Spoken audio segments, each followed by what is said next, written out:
I just felt victimized. Tim Hardwick bought this 2011 Ford Explorer for $9,500. According to the listing and the odometer reading, the car had 126,477 miles on it. Looking for something with decent mileage and not too old. And we drove up to Indianapolis at KBB Auto Sales on Troy Avenue. And we worked the deal. It drove well. Everything seemed normal until I got home. Like any new car owner, Hardwick wanted to learn how to use the bells and whistles of the car. When he reached for the manual in the glove box, he found this, a window sticker for his car from another dealership, stating the car had 183,186 miles. I was in disbelief, and I instantly, which I should have done before, I pulled up a Carfax, and I found that the car had sold at auction 2 weeks prior to me purchasing it with 196,000 miles on it. To recap, Hardwick thought he bought a car with 126,000 miles on it. He found a sticker saying it had 183,000 and finally found through Carfax the car had 196,000 miles on it. He tells me he called the dealership to see if he could get at least some of his money back. There was denial, and I tried to talk about restitution, and it's ironic that he called me a blackmailer. The ease of removing that instrument panel just to get the low mileage and just increase the price of sales, I believe, is what these types of predatory businesses are trying to do. Detective Brandon Farias with the Indiana State Police Vehicle Crimes Unit says after serving a search warrant last Wednesday, they found several more vehicles on KBB Auto Sales lot with odometer discrepancies. We found 4 on the actual lot that were listed for sale on their Facebook page. Cross-referenced the VINs. We did notice the odometer discrepancy, and at that point we impounded those vehicles for having false odometer readings. Detective Farias says through paperwork they found during the search, he believes there are more victims of KBB auto sales. The investigation is still ongoing. There's still several more documents we need, and I just ask that anybody that believes to be a victim of this dealership to please give us a call. While the investigation continues, Hardwick is stuck with the bill. It's a beautiful car. I'm just really aggravated that it's got 70,000 more miles, because I would have never bought a car with 200,000 miles on it.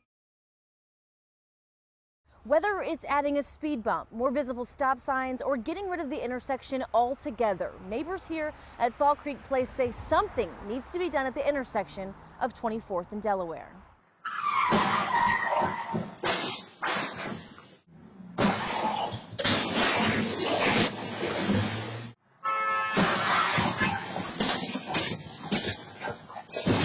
I can't even count how many that there are. You know, it's been a lot.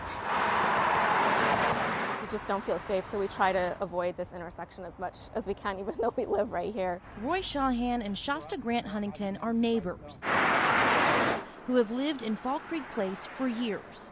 Both of them say this intersection at 24th and Delaware is dangerous.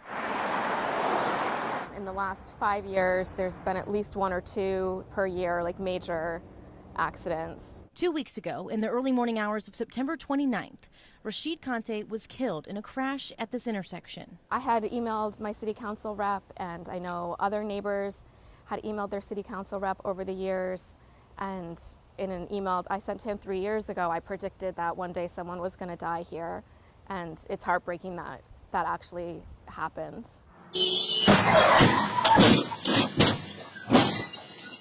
On September 30th, another crash at the same location left neighbors wondering, when is it going to end? What they've talked about is putting speed humps here at the intersection to make people slow down before they come out on Delaware Street. I'm not a city planner, so I don't want to speak to what should be done, but I think something has to be done. I think the city is actually working on things now. I think we have their ear after this recent accident. Now, I did speak with Ben Easley. He's with the city's Department of Public Works, and he says this intersection is on their to-do list. He tells me their data says that between June of 2019 to 2021, 7 crashes happened here, which he says isn't a large amount. But now that there's been a fatal, it will move to the top of their to-do list. He says the safety measures they put in place aren't helpful if people disregard them. When people disregard the signage or the speed limit signs that are there, it's not as safe of a situation because people aren't following the rules of the road.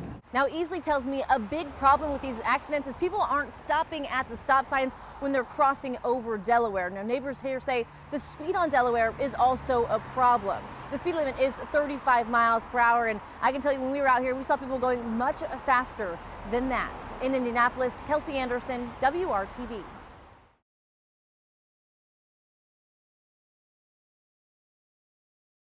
Take your pecan.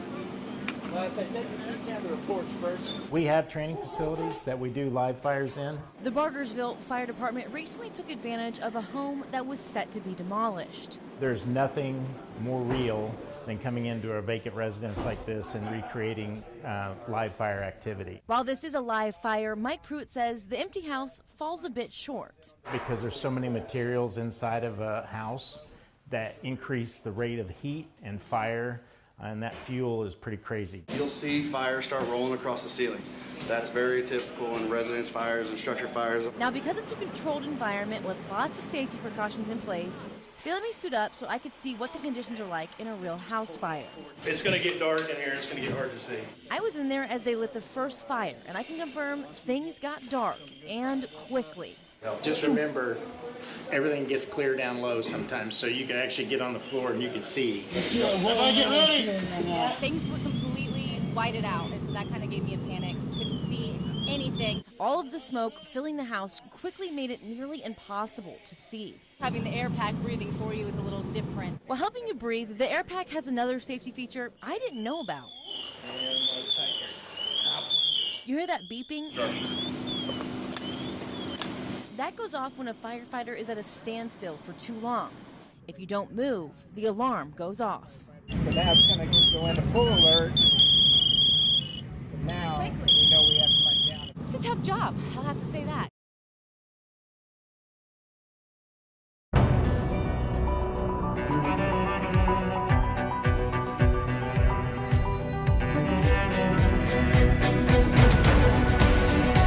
October 20th is our annual Whodunit murder mystery here at the Eugene and Marilyn Glick Indiana History Center. We've been doing this for a few years now, and it's like a live action murder mystery game where we take a look at a real historic Indiana murder and dive deep into the records and work with some actors so that our guests can come in and ask lots of questions, review evidence, and make some solid conclusions of who they think, the murderer, the weapon, the motive, the who, what, where, when, why of what happened in this case.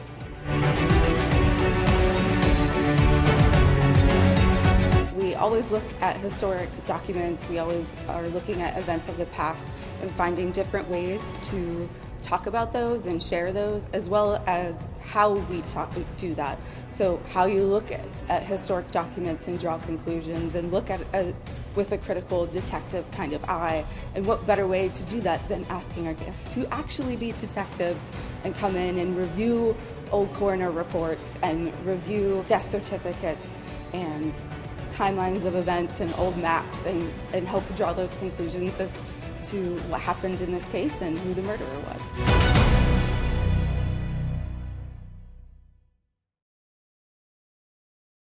You're the man. Our goal is just to keep our young people engaged. Seeking a safe summer for Indy's kids. Big breath, 3 big breaths. That's the motivation for 2 youth organizations that provide a place for kids to go. We're not even 6 months into the year. We're losing a lot of our young people, girls and boys. Kareem Hines is the founder of New Breed of Youth, or New Boy Mentoring Youth and Development Program. Now left leg, feel it, what we coming to? He grew up in Harlem, and a mentor helped pull him out and put him on pace for success. He came to Indy, where he met his now wife, Crystal. Are you going? Leave me alone! She too puts her passion into mentoring young ladies through her Inner Beauty program here in Indy. And together this summer, the organizations are hosting daily activities from sports to yoga, cooking to nutrition and wellness. It's really all about fun, but inside these activities, kids are challenged and engaged so they can develop their characters, make good choices, and reframe their goals for the future. Got a lot of graduates in the program this year, and so we're watching their pictures, or we've been invited to their graduations and to their open houses, and that is amazing to see our kids walk across stages. And today at one of their summer camps that they provide at little to no cost for kids, we came by with a little surprise for the pair. I do have a surprise for you guys, Crystal and Kareem, if you'll come up here. Eric Whistler is a mentee. Eric is my special helper today, and you guys know Eric very well. Who nominated Kareem and Crystal for the Jefferson Award for Multiplying Good. On behalf of Eric, myself, and everyone at WRTV, congratulations, Crystal and Kareem. You guys are this month's Jefferson Award for Multiplying Good winners. So here's your medals.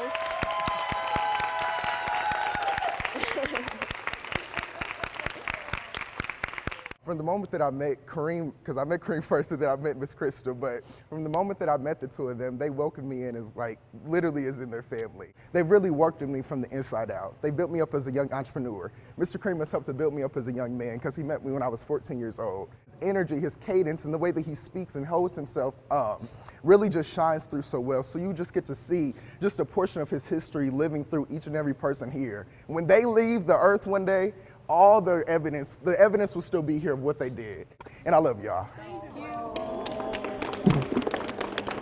Eric is just one of the many success stories from the love and mentorship of Kareem and Crystal Hines. Congratulations. It's a huge deal, but really it's just a small thing in what you guys are doing for our community. So we appreciate you guys.